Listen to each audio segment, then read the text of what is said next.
네, 안녕하세요. 소금돌이입니다. 오늘 이 시간에는 알뜰 교통카드 플러스에 대해 소개해 드리고자 합니다. 알뜰 교통카드는 제가 옛날에 한번 소개를 해드린 적이 있는데요. 이번에 올해 7월부터 이제 알뜰 교통카드 플러스가 되면서 다양한 카드사들이 많이 들어오게 되면서 할인율도 커지고 이런 거에 대해 설명을 드리고자 합니다. 아무래도 요즘 이제 최근에 기사를 보셨으면 알겠지만 지하철 요금, 버스 요금이 인상이 확정이 났어요. 그래서 여러분들 이제 서울 지하철, 서울 버스 이제 요금이 오른다고 합니다. 그래서 확정이 된 요즘 이제는 좀 만들 때가 되지 않았나 이런 생각이 듭니다. 혹시 알뜰 교통카드를 아직도 안 만드셨다 그렇다면 만들어 보시는 게 좋을 것 같아요. 왜냐면 이제 대중교통 요금이 올랐기 때문에 교통비 부담이 많이 높아졌거든요. 그런 점에 있어서 알뜰 교통카드 소개를 드리고자 합니다. 우선 알뜰 교통카드는요, 이제 대중교통 이용 금액에서 최대 금액을 결정해서 거기에 대한 요금은 이제 이동거리에 비례해서 적립이 되는 구조입니다. 마일리지 지급액은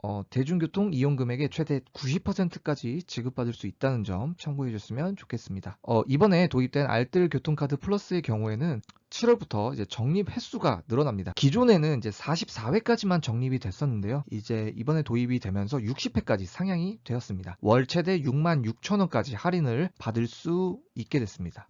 이게 굉장히 좋은 소식인데요. 저 같은 경우도 44회가 넘더라고요. 이제 제가 한 이걸 2년 정도 써봤는데 44회가 그냥 넘어요. 주말에 만약에 왔다 갔다 자주 하시는 분들이면 금방 넘는 경우가 많은데 60회까지 늘어났기 때문에 어느 정도 이제 많이 지급받을 수 있다. 최대 교통비가 최대 30%까지 할인을 받을 수 있게 되었고요. 카드사 같은 경우는 기존에 적은 카드사 횟수였는데 이번에 이제 카드 회사들이 많이 들어오게 되면서 11개까지 확대가 됐다는 점, 이런 점 말씀드리고 싶습니다. 그래서 적립액은 이제 보시면 알겠지만 기본 마일리지가 있고요. 또 만 19세에서 34세까지 해당되는 청년 마일리지의 경우에는 좀 더 높은 금액을 지급한다고 합니다. 그래도 일반인의 경우에도 충분히 많이 적립이 되니까요. 웬만하면 이거 하시는 게 좋을 것 같아요. 저소득층 같은 경우는 좀 더 큰 비율을 차지하고 있습니다. 그래서 적립 금액 같은 경우는 800m 미만일 때는 이동거리에 따라서 지급이 되고 800m 이상일 때 최대 금액으로만 지급이 된다는 점 참고해 주셨으면 좋겠습니다. 800m 미만이 무슨 의미냐면 만약에 여러분들이 집에서 출발 버튼을 누를 경우에는 집에서 버스 정류장까지의 거리를 재서 그 돈을 지급되는 구조거든요. 여러분들이 지하철역이나 버스 정류장이 집에서 거리가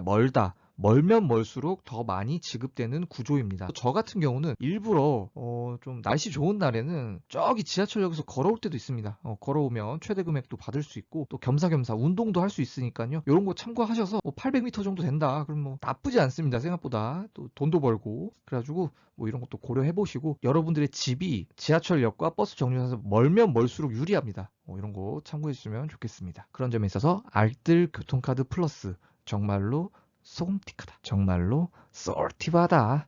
이런 말씀 드리고 싶습니다. 그러면 이제 이번에 도입된 카드사들의 혜택을 정리해 보도록 하겠습니다. 우선 기존 회사들은 이제 신한카드, 뭐 우리카드, 하나카드 이 정도 있었잖아요. 근데 이번에 새로 국민은행이랑 기업은행, 농협, 그다음에 삼성, 그다음에 K뱅크 이렇게 많이 추가가 됐으니까요. 요거 말고도 더 많은데 체크카드 기준으로 먼저 말씀드리도록 하겠습니다. 대표적으로 캐시백들이 쭉 있는데요. 실적에 대한 한도도 이렇게 적혀 있습니다. 여러분들이 보셔야 될 거는 물론 많이 지급되는 것도 당연히 좋은데요. 항상 여러분들이 체크하실 건 이겁니다. 이 알뜰 교통카드를 쓰실 때 실적에 교통카드가 포함이 되냐. 왜냐면 이게 포함이 되어야 우리가 적게만 긁어도 캐시백을 돌려받을 수 있는 구조가 되거든요. 그렇기 때문에 항상 이걸 보셔야 돼요. 왜냐면 저희들이 이제 약간 소금틱 하잖아요. 그래서 조금 덜 쓰는 전략을 쓰셔야 됩니다. 그래서 교통비가 실적에 포함되냐, 여기에 포함되는 카드들이 제가 찾아보니까 이제 농협, 신한, 우리 이렇게 세 군데에서는 이제 여러분들의 대중교통 이용 금액을 실적에 껴줍니다. 근데 나머지 회사들은 제외되는 경우도 있고 또는 확인을 해봐야 되는 경우가 있습니다. 제가 다 찾아봤는데 아예 안 적혀 있는 곳들도 있기 때문에 그런 곳들은 한번 문의를 해보셔야 될 것 같아요. 제가 확실히 봤던 거는 이제 농협, 신한, 우리 이렇게 세 개 정도는 교통비가 실적에 넣어줬다. 이렇게가 나쁘지 않다. 이런 말씀 드리고 싶습니다. 그리고 기타 혜택들이 또 있어요. 지금 제가 적어놓은 거는 교통 혜택에 대한 것만 적어놨고요. 해당 카드들은 또 다른 분야에서도 할인되는 경우가 있습니다. 예를 들면 뭐 CGV 혜택이나 뭐 편의점 혜택 이런 게 있는데 이런 거는 또 이제 카드사마다 정말 다양하니까 한번 사이트를 참고해 보시는 것도 추천드립니다. 저는 교통비 기준으로만 이렇게 적어놨습니다. 저 같은 경우는 이제 알뜰 교통카드를 예전부터 쭉 써왔어요. 우리카드 걸로 제가 썼었는데 현재 2년 정도 쓰고 있고 제가 이걸 선택한 이유는 이제 좀 실적도 적었고요. 여기 보시면 실적이 20만 원만 채우면 되기 때문에 저는 이거를 선택했었습니다. 실적도 좋고 그리고 교통비에 이게 포함이 돼요. 제가 한 달 교통비가 꽤 많이 나오는데 그 한 달 교통비가 여기에 포함이 돼서 실질적으로 제가 긁어야 되는 금액이 되게 적어요. 그래서 저는 우리 카드를 먼저 긁고 20만 원을 다 채우고 나면 이제 신용카드 중에 이제 현대제로를 이렇게 두 개를 병행하면서 쓰고 있거든요. 그래서 이런 것도 나쁘지 않다, 이런 말씀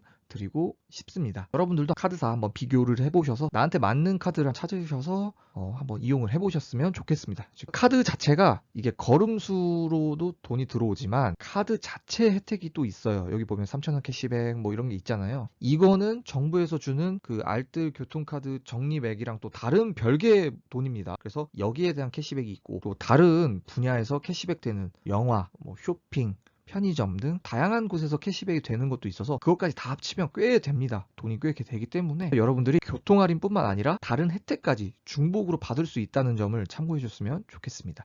그런 점에 있어서 알뜰 교통카드 플러스 정말로 솜틱하다, 정말로 쏠티바다, 이런 말씀 드리고 싶습니다. 네, 오늘 얘기는 여기까지고요. 구독과 좋아요는 자유입니다. 감사합니다.